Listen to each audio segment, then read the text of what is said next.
چیز ہے، وہ مذہب اس کو اس کی اجازت نہیں دیتا.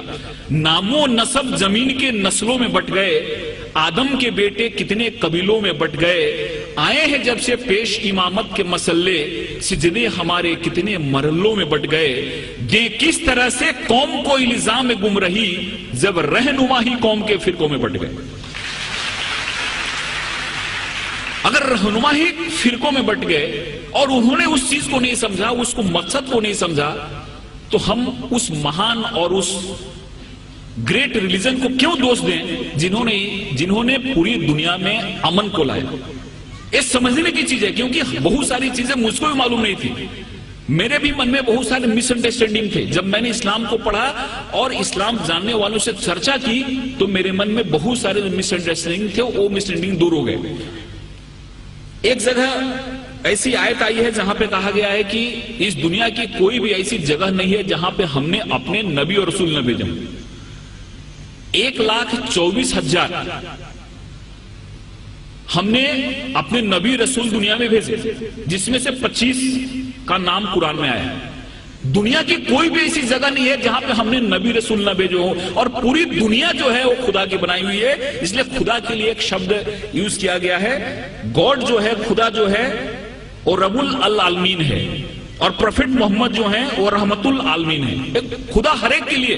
پروفٹ محمد کا جو سندیش ہے وہ کسی ایک ویکتی کے لیے نہیں ہے، ایک ملک کے لیے نہیں ہے، ایک انسان کے لیے، پوری دنیا کے لیے، کیونکہ ہر ایک welfare of the whole humanity اس چیز میں آتی ہے.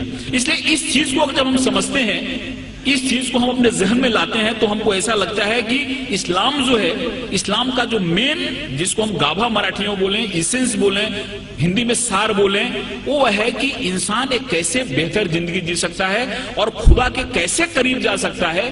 ایک چیز ہمارے اسلام میں بتائی گئی ہے، اور مجھے امید ہے کہ اس طرح کے کارکرم سے یہ جو بات ہے لوگ تک پہنچے گی، اور انسان ایک اچھا بہتر انسان بنے گا، اور ہر ایک انسان کے من میں پیار محبت کی بات آئے گی.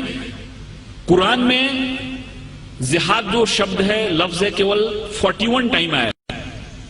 لیکن اور جو چیزیں ہیں، کمپیشن کی بات ہے، رحمت کی بات ہے. آپ کہیں بھی دیکھو قرآن کی شروعات ہوتی ہے رحمت سے، رحیم سے شروعات ہوتی ہے، اور وہ جو شبد ہے رحمت شبد، وہ 325 بار آیا ہوا ہے. رحمت شبد جو ہے، کمپیشن شبد جو ہے، وہ 325 بار آیا ہوا ہے، اور جہاد شبد جو ہے وہ 41 ٹائم آیا ہے. اور وہ بھی جنگ کے ارتھ میں نہیں آیا ہے، جہاد ایک ایفرٹس کے روپ میں آیا ہے، ایک کوشش کے روپ میں آیا ہے. اور اس میں بھی ایسا کہا گیا ہے کہ جہاد اکبر اور جہاد اصغر. تلوار کی لڑائی بہت چھوٹی لڑائی ہے جس کو انہوں نے جہاد اصغر کہا، اور خود سے لڑنا جہاد اکبر ہے.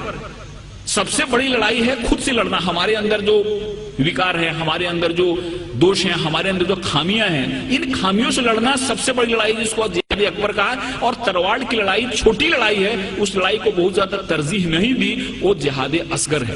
اس لیے بہت ایسی چیزیں ہمارے سامنے آتی ہیں جس چیزوں سے ایسا لگتا ہے کہ اسلام نے دنیا کو کیا دیا، لیکن کچھ لوگوں نے جان بوجھ کے اس کو پھیلایا، کچھ لوگوں نے سمجھا اس کو نہیں، کچھ لوگوں نے سمجھایا نہیں. اور مجھے امید ہے کہ جس حساب سے اسلامی ریسرچ سینٹر نے اسلام کو بڑے ہی سائنٹیفک ڈھنگ سے سامنے لایا ہے، ان کی کتابیں بھی جو نکلی ہیں، وہ کتابیں جب کوئی آدمی پڑھتا ہے تو اس کے من میں ایک صحیح پکچر آتا ہے. کہیں بھی کسی کے بارے میں نفرت نہیں، کہیں بھی کسی کے بارے میں من میں ودویش یا دشمنی پیدا نہیں ہوتی. اس لیے میں خدا سے دعا کرتا ہوں کہ ان کا یہ جو مقصد ہے وہ کامیاب ہو. ہمارے ہندوستان میں، پوری دنیا میں امن پھیلے، قومی ایکتا پھیلے، قومی آہنگی پھیلے. اور اس شبدوں کے ساتھ میں آپ سے ودا لیتا ہوں کہ محبت سے کرو آغاز تو اجنبی بھی قریب آتے ہیں. محبت سے کرو آغاز تو اجنبی بھی قریب آتے ہیں، اور محبت ہے ایک روحانی منزل جہاں فرشتے بھی سر جھکاتے ہیں. خدا حافظ.